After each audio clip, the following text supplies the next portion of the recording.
Okie dokie. All right. Well, hopefully we'll be back face to face for the rest of the semester now. I've had an interesting couple weeks. Um, Look at all these things. They inject all this crap into me. They stuck a balloon in my heart, like just in case. They took it out. They said, "Oh, well, we don't know if there's going to be a blockage," so they fished something in through a vein and put a balloon in my heart. Said, "Oh, well, we don't need to leave it in there, so we're just done." It was a wasted 6 hours of my life. Just, it's just ridiculous. But I passed all the tests, so apparently I'm ready for the Olympics. All right, so we finished up merge sort last time, right? What I want to look at next is moving between multiple screens on an Android application, and specifically looking at another design pattern called the Singleton Design pattern. Let's see, we are here, right? All right, we did talk about the end of class last time.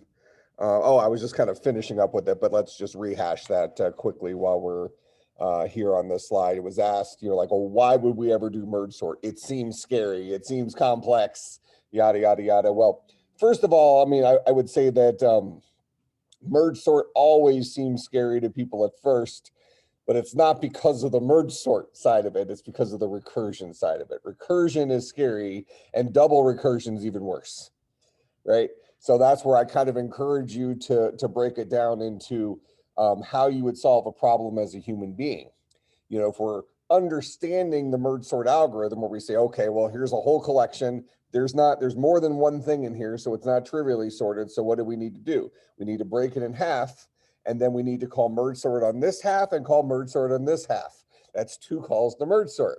The fact that they're happening in some sort of strange, hard to follow order is inconsequential. The point is, we have a tool for providing merge sort, and we want to use that tool on the left half, and we want to use that tool on the right half.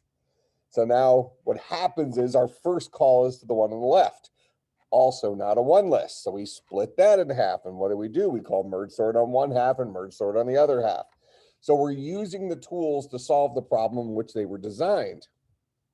The fact that they happen to be recursive calls is something that we're relying on the programming language to handle for us. As computer scientists, that's something that we should eventually understand, but recursion is a difficult thing to follow. So if you're struggling with that, you find recursion intimidating, things like that, you're right where you probably should be. When you take the CSC250 class, which most of you will take, I would think, fall of 2022. That's the class where we write a programming language in there, but we also use a language called Scheme, which doesn't support loops. So you do everything recursively. And by the time you're done with that, you'll be pretty decent at recursion. is what will end up happening. Okay, so it was asked at the end of class last time, why would we ever use merge sort? Frankly speaking, merge sort isn't a very good choice on a single computer. We implemented it on a single computer and it seemed fine, but every single time you make a recursive call, whether it's for something like merge sort or something like factorial, whatever, every single time you make a recursive call, it has to put the current version of that function on hold and put it somewhere. What it does is it stores it on something called the stack. Unimportant to us right now, but what would be important is that stack is not infinite in size, which means that every single time you make a recursive call, or even worse in merge sort, when you make 2 recursive calls per time, you are having to put multiple copies of a function on hold, waiting for a reply at some point in the future. And we have to have some place to store those things. All right. So we would say that recursion is memory inefficient. I think we basically said that somewhere in here, right?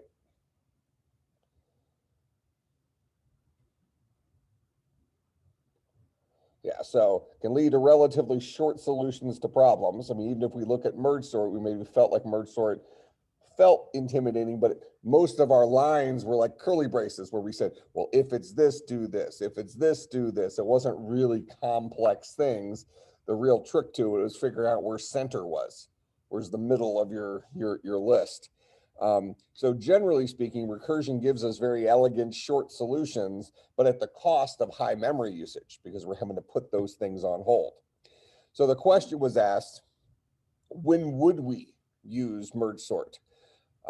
If we roll back years and years and years and years ago, we maybe would say very rarely, because recursion is using our one resource that is very expensive. We don't have a lot of. Memory used to be really, really expensive. Now we have a lot of memory in our computers, so it's not the end of the world, but we also live in a world with the internet and cloud computing. We're having distributed applications where we maybe have 10 computers all working on a different portion of the same problem. That becomes very handy, and we can actually take advantage of problems that are divisible like this. And I use the example like raking leaves. So if I can rake leaves at speed 10, let's just say I'm a really, really, really good leaf raker, right? And all of you can only rake leaves at speed 7. You're not at the pro level, right, of leaf raking. Leaf raking, yeah, whatever. We have our own little language we use at the pros. All right. So if you're not quite at that level, you're still able to rake leaves at speed 7. Now, if I'm having to rake leaves on the entire university campus, even though I can rake leaves really, really, really fast, I still have all of this ground to cover, right? Now, raking leaves back by the field house, yeah, we're going to be close. Raking leaves back by the field house is similar, well, is a different location than raking leaves in the front by the lake, right? But I can't be in two places at once, where maybe the two of you split up and one of you does by the lake, the other one does by the field house. And even though you're doing it slower than I'm doing it as an individual, you're covering more ground more quickly. Make sense? So some jobs are just, they lend themselves to division of labor. And unless things are really, really, really slow, you're probably going to do better with multiple people doing this.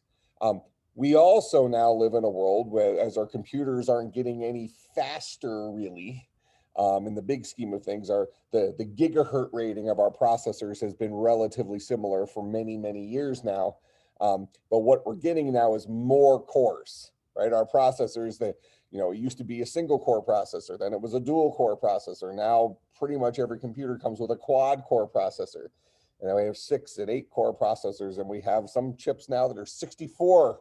I mean, they're usually server processors, but 64 cores, where each of those cores might be able to sort of kind of do 2 things. So now you can do 128 things at once. Well, now we're starting to have that division of labor thing is starting to get built into a single computer at that point in time.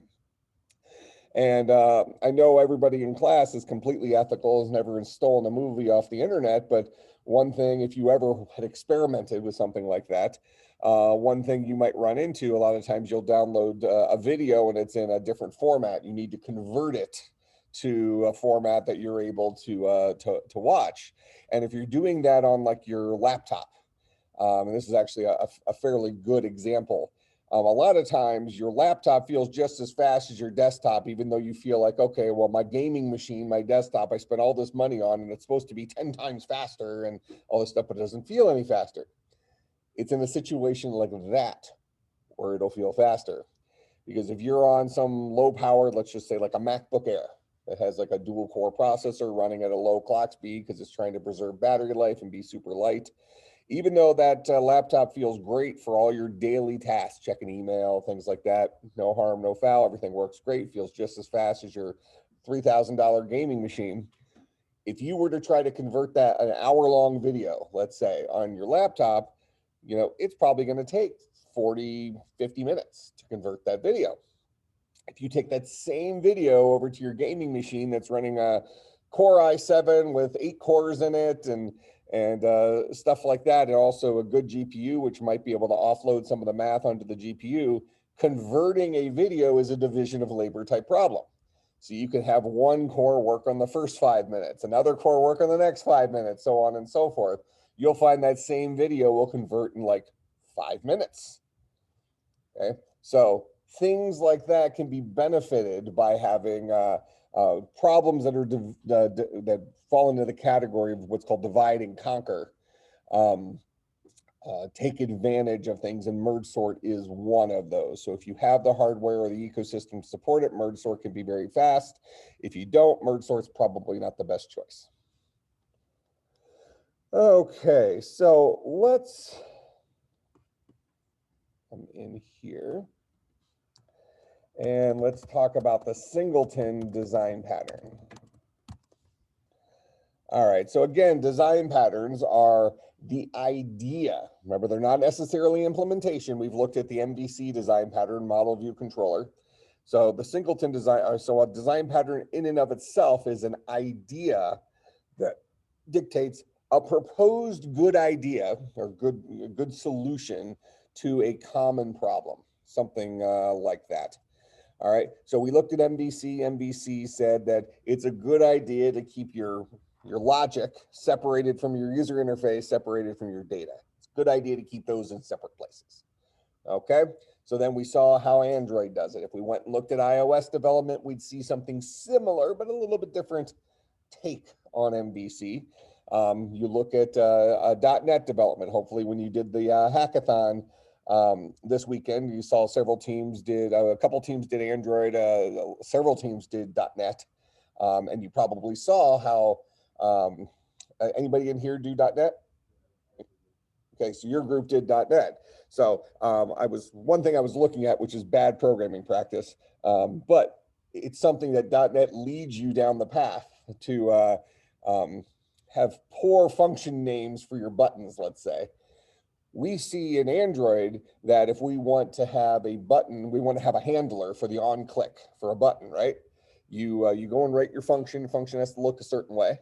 Then you go over and you tell the button what function to call with on click. In Visual Studio, with .NET development, you build your interface, you put a button on there, and you just double click the button, and it poof opens up code that says button _7 on click, whatever it default named that button, right? Okay, so now as you're looking through your code and you have some user interface that has 4,000 buttons on it, and you're looking through your code and you say, oh, this is button 7's handler, this is button 29's handler. Those button names don't mean much, right? So that's probably where you want to make it a habit when you drop a button onto your interface in Visual Studio and .NET to go ahead and rename that button to an ID that makes sense for what it is. Calculate factorial button or something like that. We haven't done that in our Android development because of the way we connect the on click to our buttons, right? We're able to name our functions something reasonable. We don't have to be able to programmatically talk to the button unless we're changing the name on the button or something like that. So we don't need to name our buttons something special in Android because we get to choose the name of the function that's going to control the on click of that button.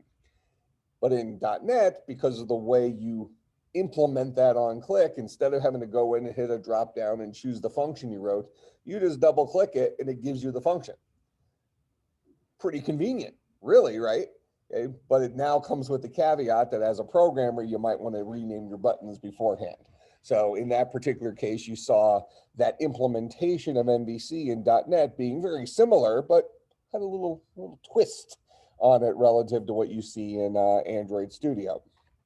I don't think I saw anybody doing iPhone stuff, but in any case, design pattern is an idea, not an implementation. Products that choose to follow that idea, like Android Studio, like Visual Studio, like Xcode for iOS stuff, these guys choose to implement the MVC design pattern in the way that they see fit. So this next design pattern, called the Singleton design pattern, says it's a good idea to store information that needs to be shared among multiple. Now, since we're talking about Android here, I'm going to say multiple screens of your application. Okay, but you can think of it like multiple objects, multiple parts of your application, whatever it is. If you have something you need to share among multiple things, it's a good idea to store information that needs to be shared among multiple screens in a single place that they all have access to which they all have access. But I'm not going to talk to your English teacher about dangling prepositions. All right, so that's why I have my wife spell check my entire dissertation, because it would have looked like a 3-year-old wrote it if I did it. But this does have an interesting caveat, this whole Singleton design pattern thing, and it's an old saying. So old saying in programming. Global variables are bad. All right.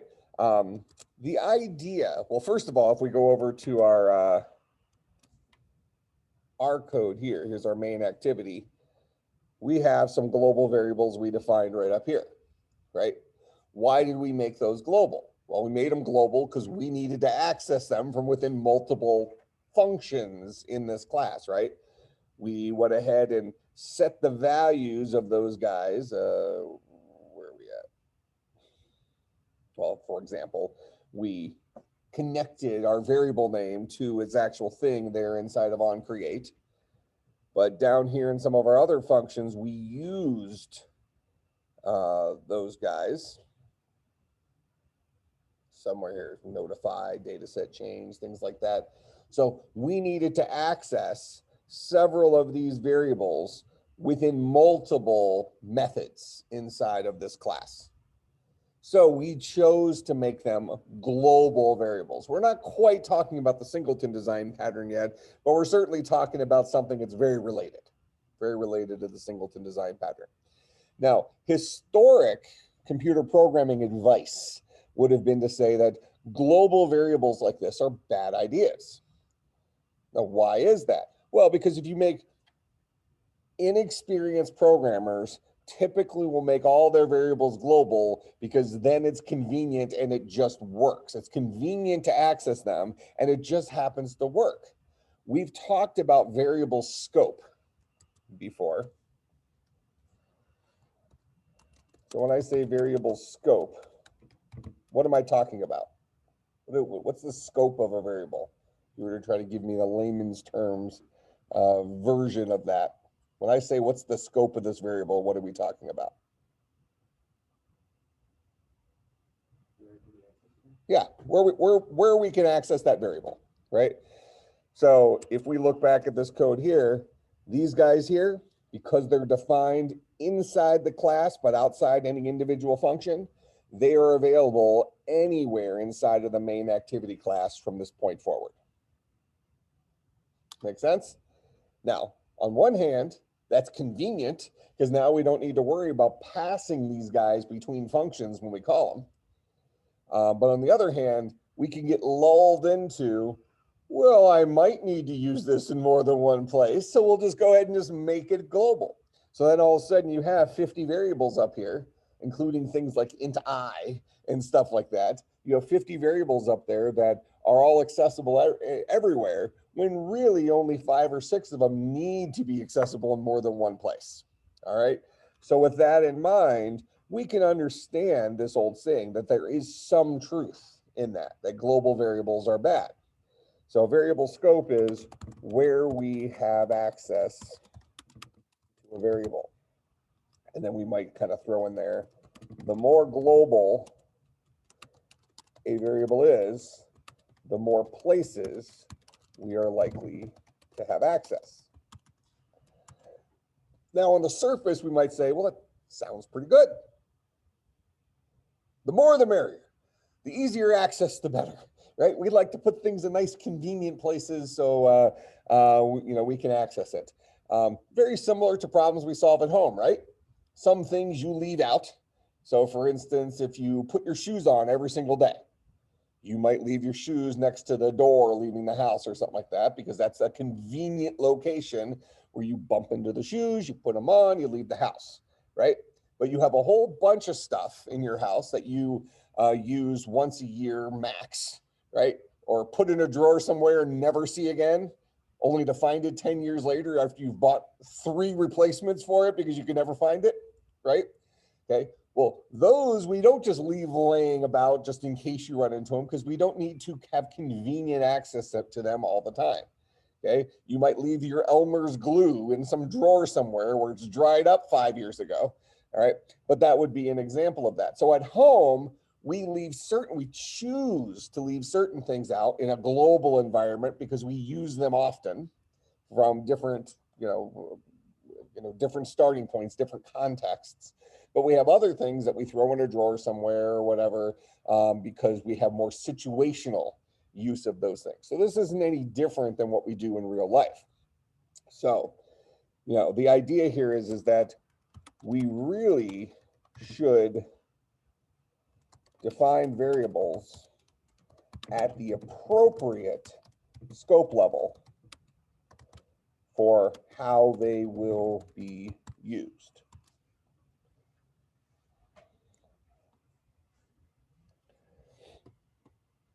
But the whole shoe example is kind of a bad one now modernly, now that we have robots vacuuming our houses and stuff. Because we have a shoe bench, if I don't put my shoes up in the cubbies on the shoe bench, which I don't like doing because I have to bend over. I don't want to do that. Okay. But if I don't put them in the cubbies, then what happens is our robot, Jaws, my wife named him, he'll drag those shoes around the house. We'll find a shoe in the bathroom, that gets under the bed sometimes. He just drags them all over the place. It's really hard on my wife when I have to send her under the bed to go retrieve my shoe. But I laugh and I videotape it. So it works out. All right. So we can say that we probably should define variables at the most local level that's compatible with how we're going to use it. Similar to when we create classes and we say, well, let's make all of our fields private and then loosen the range just a little bit if we need to, something like that. So this kind of comes down to computer programmers using our common sense to deal with our variables. Just like if we're, at home and we're managing stuff, we're doing something very, very similar. Did we just have somebody come into the waiting room or something? No. All right, so don't disconnect computer programming for how we solve problems in real life, because most of these things are very, very, very related. All right, so this statement that global variables are bad in and of itself doesn't cover the reality. Global variables are perfectly acceptable as long as they are appropriately used. So then you kind of say, well, where's the line in the sand? If I have 2 different functions that need access to the same variable, do I make that variable global, or do I just pass the things through parameters for those 2 functions? Well, at that point, you can say it's somewhat of a coin toss. I would probably argue make it global, because you do have more than one place that needs to access the same thing.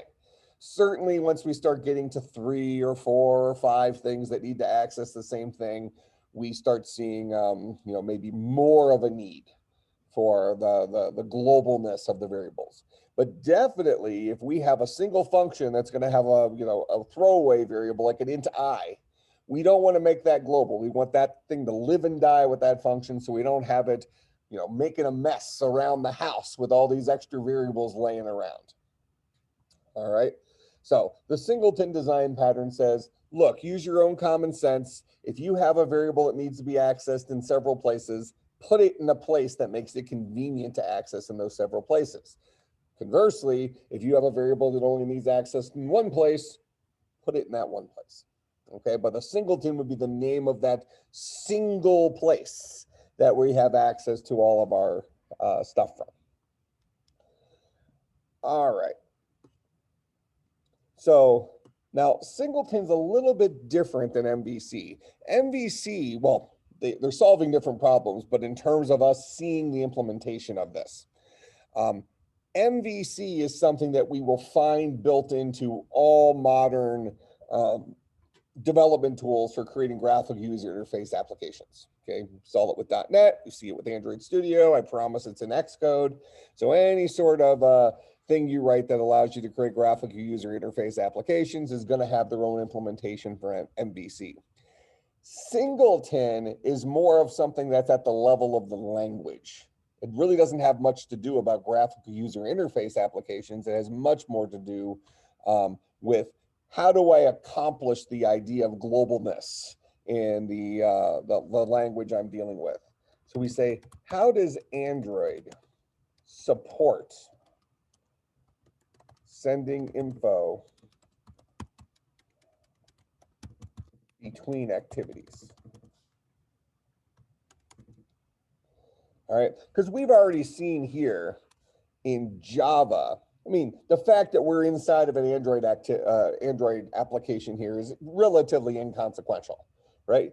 This is a plain Jane class in Java. This is public class main activity. It just happens to be one of these animals, which is a Android-y thing, but this is an object, right? And objects have a global scope. Up here, we have a bunch of fields, right, that we're defining, and we have access to those fields inside of all of the methods here inside of this object. Make sense? That's a Java thing, not an Android thing. All right, but we would agree that it is common for an Android app to have more than one screen. Fair enough? I mean, there are apps that are single screen applications, but it's common for us to have more than one screen. Even if it's just a login screen, then takes you to the next screen. Okay, somewhere in there, you're being authenticated, and then the next screen needs to know, who did I just authenticate? We had to get information from screen 1 to screen 2. Okay. So built into Android, we have a mechanism called extras that are attached to an object type called an intent. It allows us to package up values to be sent to the next screen.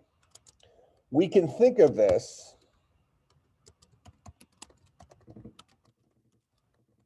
like passing parameters to another function.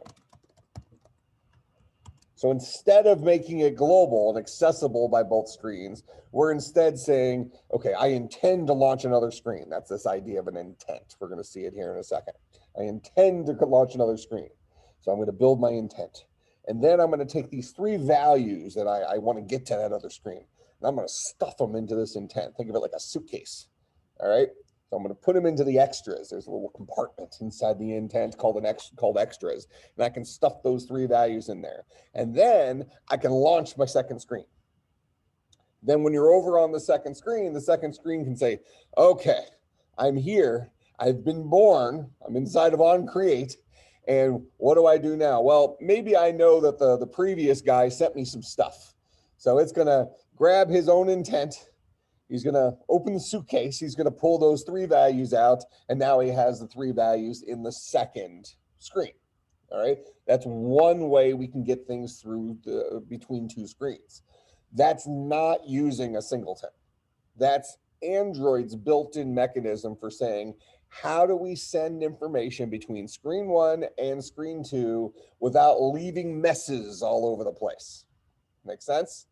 Okay, and we can say that extras make sense maybe if you're sending stuff from a screen 1 to screen 2, and that's it. That's the end of it.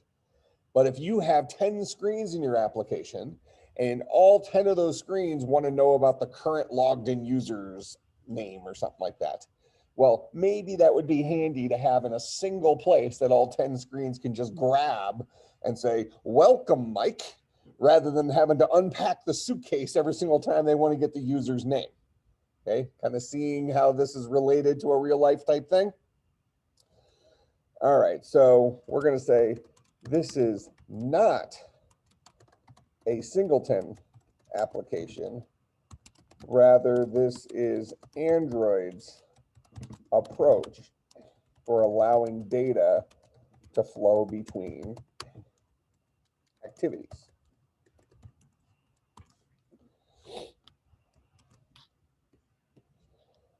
Okay, so let's go and get a second screen launched. Then let's send a piece of information to that second screen. Then we'll look at the alternative Singleton thing. And I will show you this real quick, just in case I forget later, but I don't think I will. Up here in your Android Studio, maybe it's under code.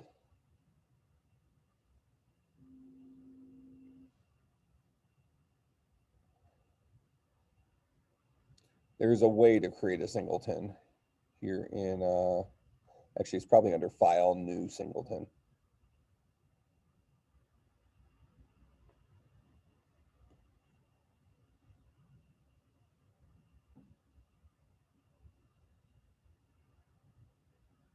Under Other. Am I just missing it? It's here somewhere. I don't use it, but it does exist.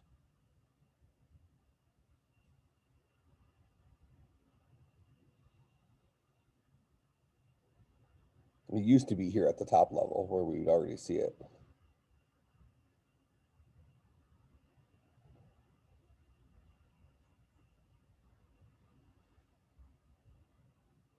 Let me just pretend like I'm making a Java class. See if it's in here. Nope, not in there. Okay, well, good. I'm glad they took it out. I'm guessing it's still there somewhere. I just didn't see it. But I don't use that anyways. I write my own singletons. So we're going to go ahead. We're going to create a new project. And I'll create an empty activity like I start doing. And we're going to call this CSC250 Spring 2021 Multiscreen Android. Good enough. Hit finish.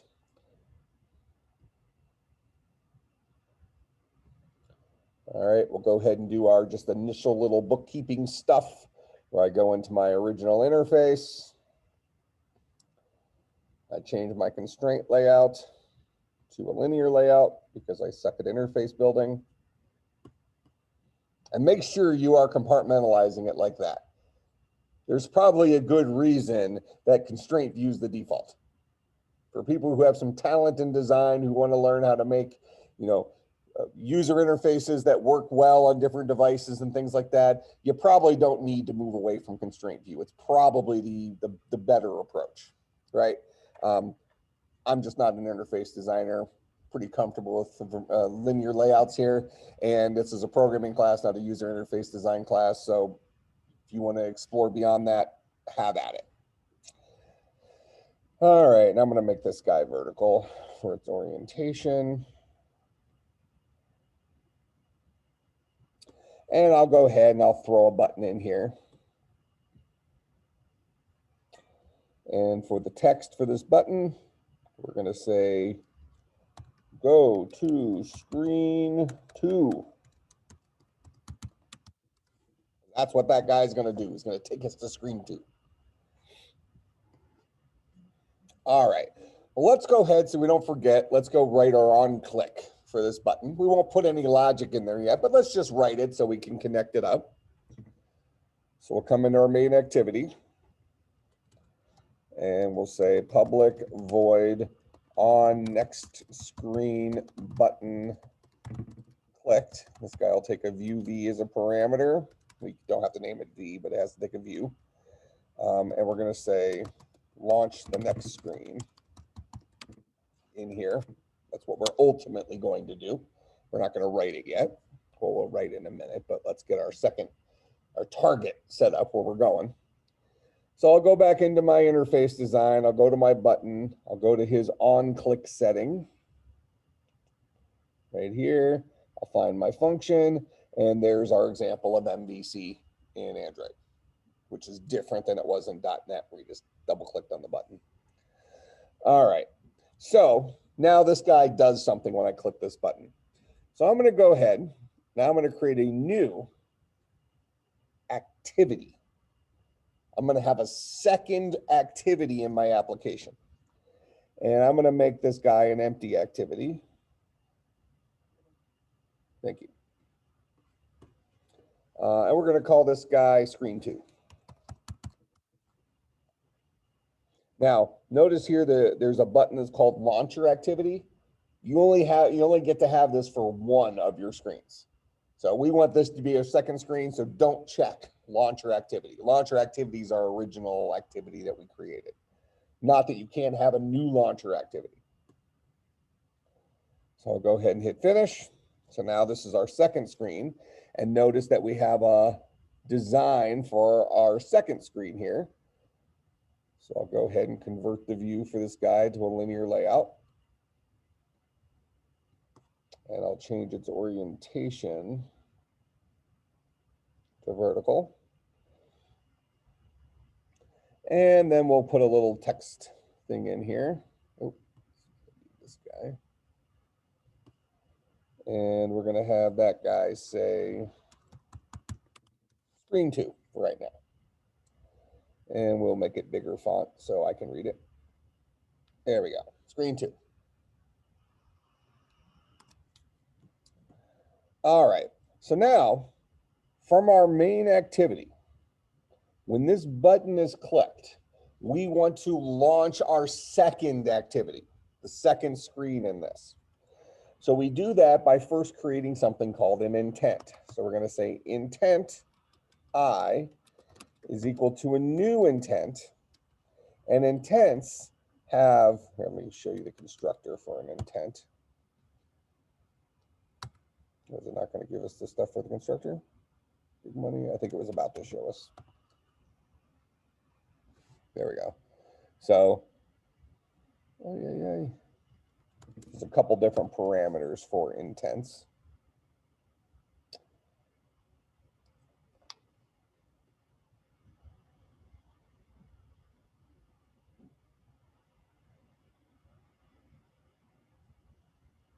Well, let me show you in the documentation. I think that'll look cleaner. Intent, Android, Java. So here's the documentation for an intent, and we want to look at the constructors for building intents here. And like we have with most of our things, we're going to have a context.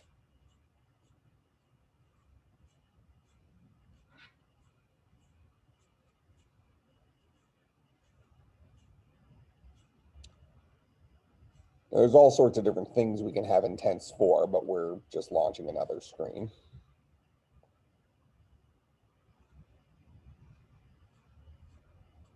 Constructors.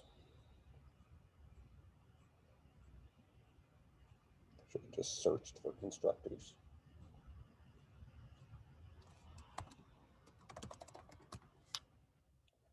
Public constructors.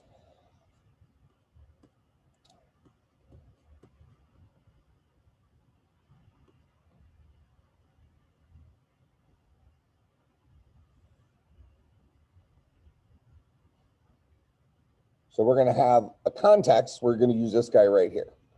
That's going to have our context, which will be this. And then where do we want it to go? The class that we're going to want it to go to. So this is going to create an intent for a specific thing. And in our case, our second screen. So in our code here, we're going to say that our context is this. And our second screen here is called screen2.class. This is our intent. We intend to go from here to here. All right.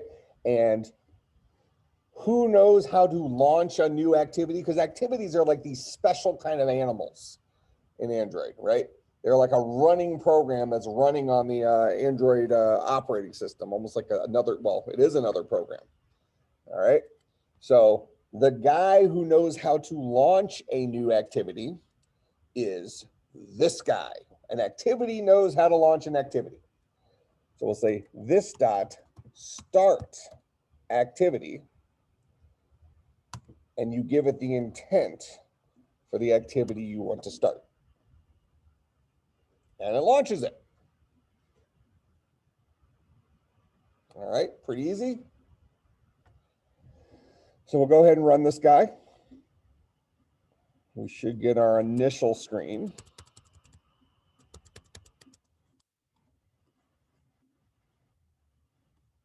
All right.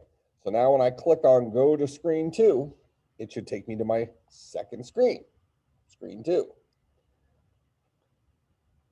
Now, how many of you are iPhone users in here?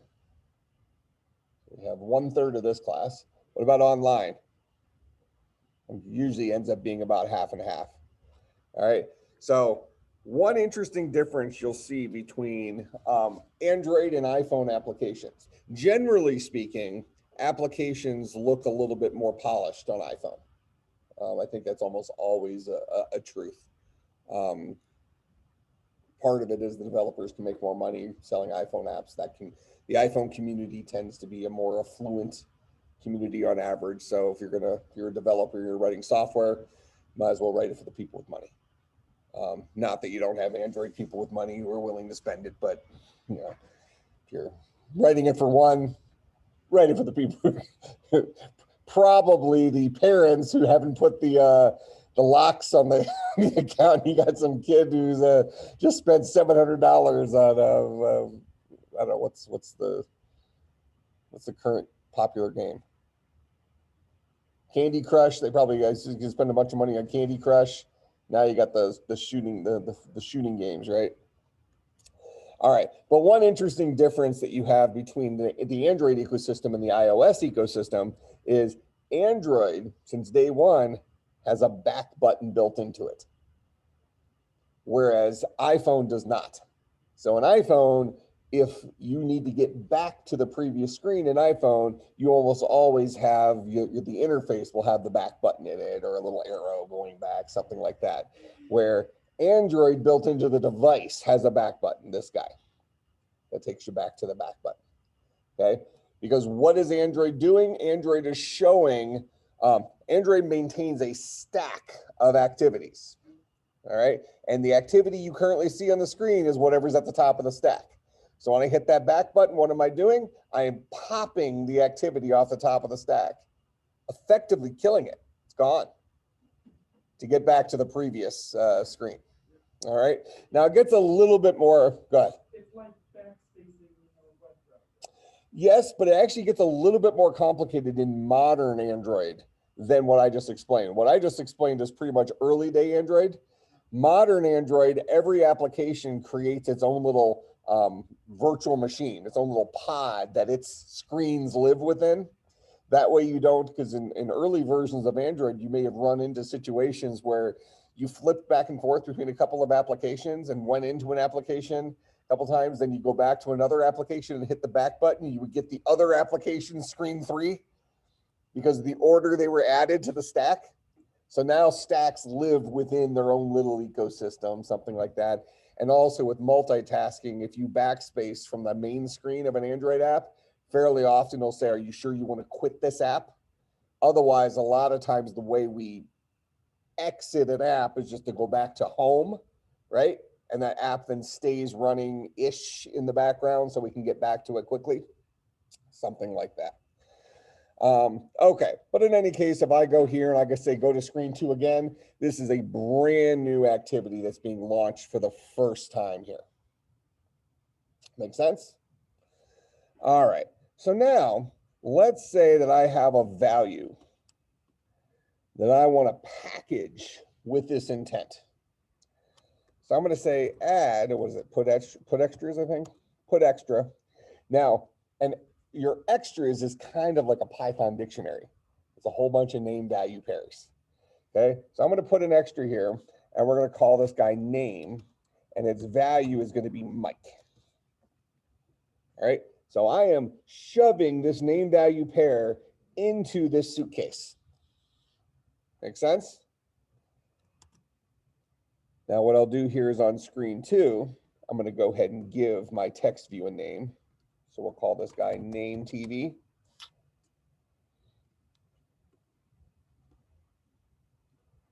And I'll go into the screen 2 stuff here. We'll say text view name TV is equal to this dot find view by ID r.id.name TV. And then we'll go ahead and say string name. We'll actually show the couple of steps to extract that piece of information. We'll say string name is equal to this dot get intent dot get extra. It's called get string extra in this case. And I want the one that I happen to name name. Now you can give it a second parameter here. I think that's a real thing. Oh, maybe it just gives you empty string as the default. All right, so this will extract the value associated with that variable name from the intent associated with this activity. So if I really want to get this in pieces, intent, my intent is equal to this dot get intent. Then I can say my intent get string extra name. And then I'll go ahead and say name TV dot set text to name. So this should prove to us that we could send information from screen 1 to screen 2. Because screen 1 is the guy who packaged up this value Mike with name. Screen 2 received that intent, extracted the value associated with name here, and then put it into the text view. So if we run this, we'll now see Mike show up in screen 2 when we go to screen 2. Go to screen 2, there's our Mike. All right, that is not following the singleton pattern. This is the built-in mechanism that allows one activity to send some information to exactly another activity. Make sense? All right, so we'll come back on Wednesday. We'll look at an example of singletons and go from there. So no homework for Wednesday. Remember though, if you went to the hackathon, submit your picture of you being there. Otherwise, remember that the penalty assignment is due by, I think I have it as midnight on Friday. Okay. All right, I will see everybody on Wednesday.